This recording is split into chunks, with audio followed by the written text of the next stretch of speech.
Hey folks, it's Fernando doing another video for More Survivalists. 5 very common mistakes about bugging out.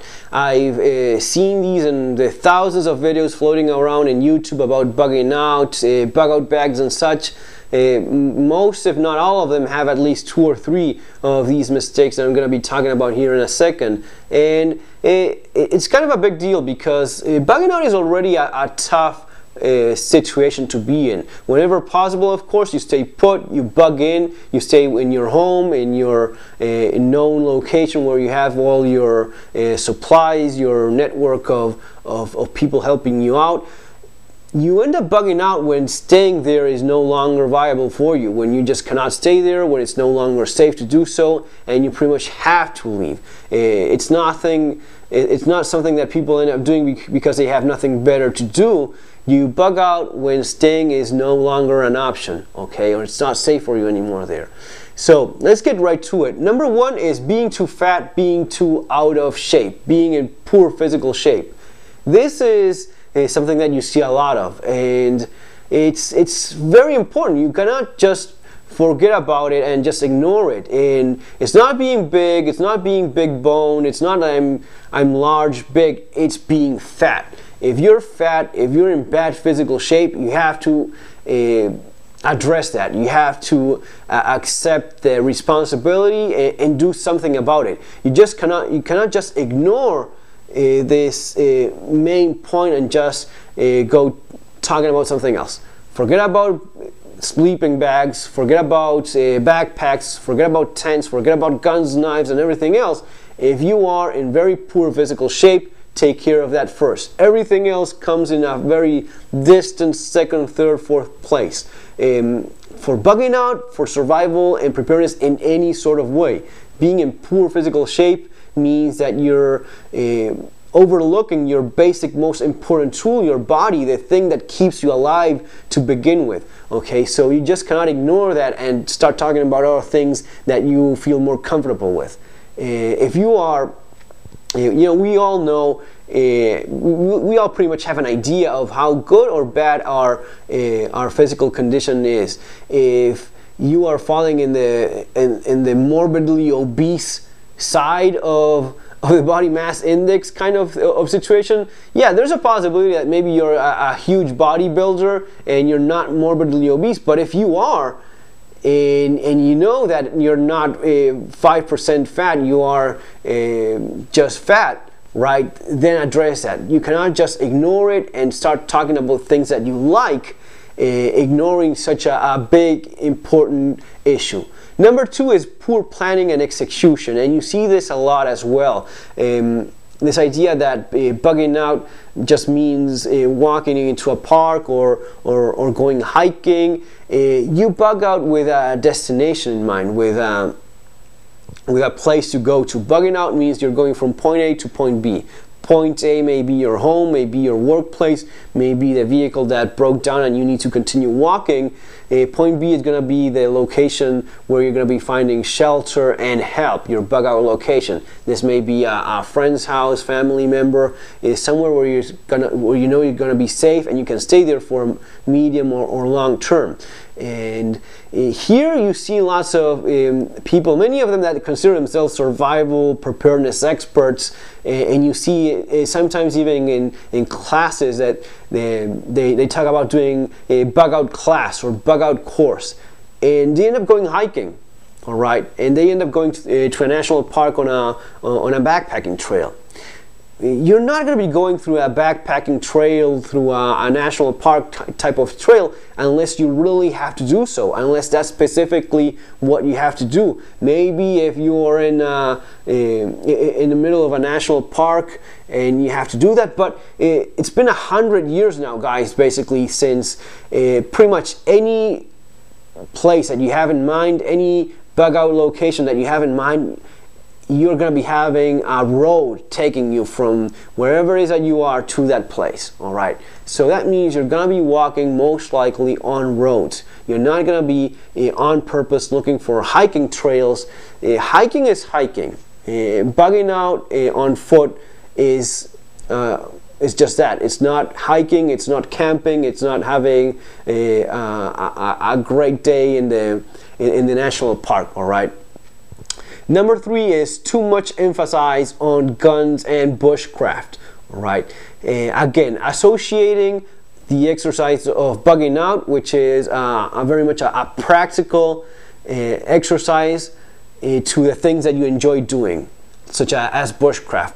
People like the idea of bushcrafting, of building fires with primitive tools, of hunting, fishing, improvising or building stuff with carving, and they think that's in any way related to bugging out. Bugging out is probably walking on a street, on a road, until you reach wherever it is that you are.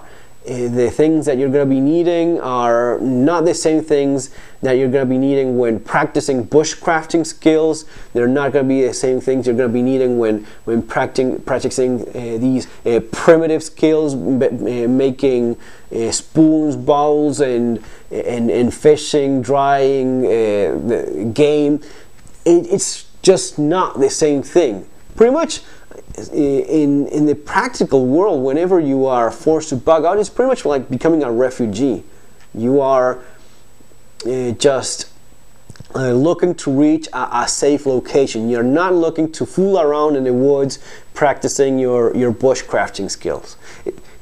These are all nice things to know, nice skills, especially for some people that because of their immediate area, they may have more use for these skills. But for all practical purposes, when you're bugging out, you're not doing bushcrafting, and you're not focusing on guns and ammunition alone. This is a little bit more of the gun nut type of thing. Those of us that do like guns, we tend to try to orient our passion and try to justify it. Don't do that. If you like guns, just admit that, but don't mistake things. Chances are that for a practical, realistic bugging out, you're much better off with a gun that is out of sight and avoids you a lot of problems. I've actually known of a very good friend of mine that ended up losing his gun during Katrina because his weapon, his firearm was visible. He ended up losing it in spite of being military himself. He ended up having to surrender his rifle to a police officer that would not take no for an answer. So, in general, you're much better off having a weapon for self-defense, but keeping it out of sight. It's not about having a load-bearing vest full of magazines, and this is usually something that lots of the guys in the military tend to overdo. Because of their background, because of their military background, they tend to overdo and think that bugging out means picking up a rifle, putting on a load-bearing vest and their armor and filling it with magazines. There's a good chance that if there's a disaster, if you're evacuating from an area, you don't want to have a ton of guns slowing you down and maybe even causing you problems when coming across the authorities or when trying to find transportation to get you out of there. You're going to be having, there's a good chance you're going to be having problems with that, all right? So don't overdo the firearms thing, even though you may need, it's going to be a good idea to have at least a handgun or some other firearm concealed for defense. And don't confuse bushcrafting and wilderness survival skills and some of these primitive skills that you may enjoy doing. Don't confuse these things with a practical exercise of evacuating and bugging out whenever it's necessary to do so. It's not as entertaining. It may be far more boring than you think it is. Number 4 is weight, and here you see it again, lots of huge backpacks full of stuff, and in general, for all practical purposes, when you're bugging out, you want to go light. You want to be capable of walking very long distances. If you've walked long distances, you know exactly what it feels like. There's the saying that ounces make pounds or something along those lines. I mean, man, it does add up. Every little bit of weight adds up. If you've backpacked, you probably know this. and it's very different when you have to walk very long distances non-stop. I don't know if some of you guys have done that or not. Those of you that did know that the more you keep walking, the more the weight, every little bit of weight that you have starts getting worse and worse. You just start throwing stuff because you're not tolerating it anymore.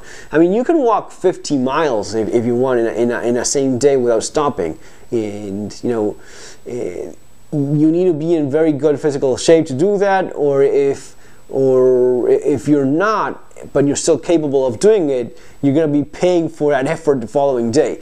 I've walked for for almost 24 hours. Was it's a thing that you do in Buenos Aires. You walk from it's called peregrinación a Luján. You walk from Buenos Aires to Luján, another city, and man, it was like 24 hours. We walked all night long, and at the following day, you're just unable to move a muscle. I mean, everything hurts, but you can do it, right? If you know where you're going, if you know how many miles you have to cover, you may end up being capable of doing that in just one day. You don't need to go to stop every 5-10 miles and start making it much longer of a trip than it needs to be. But for that, you need to have a very lightweight pack. Weight is crucial. You have to go as light as possible, and it's understandable if you're looking at a hiking trip in a forest, in a national park, and you're going to be spending several weeks. Then you sure end up with huge packs. But if your objective is just getting from point A to point B, and you can just get there walking a couple of days or so, you don't need a massive, huge pack full of camping gear. All right. Going back to point number 3, bugging out is not about camping. Bugging out is not about bushcrafting. All right. It's about getting to wherever it is that you have to get. Number 5, we kind of understood that the packs in general that we see have a lot more weight than they should have, but then again, many of the things that I've seen in terms of packs, many of the bug out bags that I've seen are lacking some of the most important stuff, even though they're full of crap that should have been left behind. And specifically here, talking about water. Water is one of the things that lacks in most of the packs that I've seen. I've seen people that have empty bottles and say that water is plentiful in their area, and they know they're going to be finding water. It's a huge mistake. I mean, I've backpacked in parks just full of water everywhere. I actually did a trail called 7 Lakes, and it's called 7 Lakes because you have 7 lakes across the trail, and still it still doesn't mean that water is available everywhere, especially when temperatures start getting a little bit warmer. You end up needing a lot of water, especially if you're going to be walking during the entire trip. You're going to be needing significant amounts of water, with higher temperatures even more so. But it's a huge mistake, very much of a amateur type of mistake, to think that water is just going to be falling off the sky whenever it is that you need it, or you're going to be picking up from beautiful streams whenever you feel like it. Water, if there's one thing that you should have in a bug out bag when walking long distances, the one thing that you should have, if you couldn't just have one thing, have water. All right, forget about everything else. Just have water. I mean, if that's the only thing that you can have, I'll take water. I'll take a gun. I'll take money. Those things I know I'm going to be using, right? Or I know are very important to keep you safe. But water is definitely a thing that misses the most. Sometimes people will include water filters, but no water. Or they'll have water purification tablets, no water. Or empty bottles that are supposedly gonna be filled up on the go. Don't plan on the go, and you at the very least a couple liters of water you will need a couple liters at the very least for a day. If you can get there walking in that same day, at least 2 liters, and if there's more higher temperatures, even more. So yeah, definitely. One of the other things I've seen missing is a set of clothes. At least something to change into. If you're bugging out because of an emergency that forces you out of wherever it is that you are, maybe you don't have the time to change into clothes that you're comfortable with. Maybe you are dirty, hurt, you're bleeding, your clothes have been shredded in the disaster or are soaking wet, and it's crucial to be able to change into a clean set of clothes, especially for morale, being able to feel better and not just go around in clothes that are torn or soaking wet or bloody and full of debris. Having a set of fresh clothes to change into, that's very important. Money as well. Many times the bags are, again, going back to some of the previous points, they're very much focused on bushcrafting or camping, and they completely forget that money is still in this world one of the most useful tools you can possibly have. And you know, one of the things that I've mentioned in previous videos, the documents bag, a bag with your important papers, your passports, your birth certificates, all those important documents, they should be in a small bag ready to go. Many times these bug out bags don't mention any of these whatsoever. They don't mention cash, they don't mention any passports or important documents. I don't know where those are supposedly left behind in some magical place where they will be retrieved later on.